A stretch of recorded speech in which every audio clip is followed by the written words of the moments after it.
Instead, I wish to give you a small faith booster today instead of a longer sermon. A faith booster that I cut out of a book 35 years ago, and I'll read it to you just as something different at the beginning of the holy season of Lent in a couple of weeks.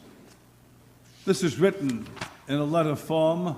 We'll read it verbatim, every single word, from a Mrs. Margaret Murray, Big Stone Gap, Virginia, 35 years ago. In September 1983, Uncle Wilson, my mother's only brother, underwent major surgery for intestinal tumors. The doctors, discovering a tumor too large and complex to remove, gave him 4 or 6 months to live. Uncle Wilson was brought home to spend his remaining days. With no wife to see to his needs, his care fell to my mother and her 2 sisters and us nieces and nephews. We all worked hard to make Uncle Wilson comfortable, but he was bedridden, helpless, and in great pain.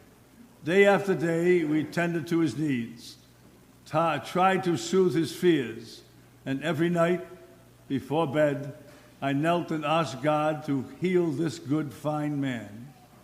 In July of '84, we heard more months having passed, Uncle Wilson took a turn for the worse.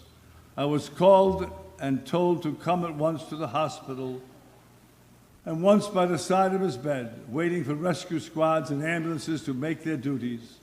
And even in his great pain, Uncle Wilson tried to communicate his love and thanksgiving by kissing our hands.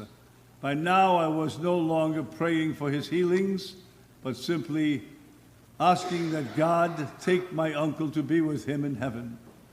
And then, early in the morning, on his 3rd day in the hospital, my sister and I were with him when Uncle Wilson suddenly opened his eyes up and in a very loud voice clearly sounded this word, "My God, my God, my God."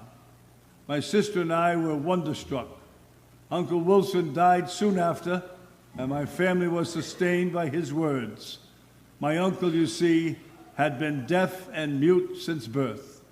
These words were the first words he had ever spoken.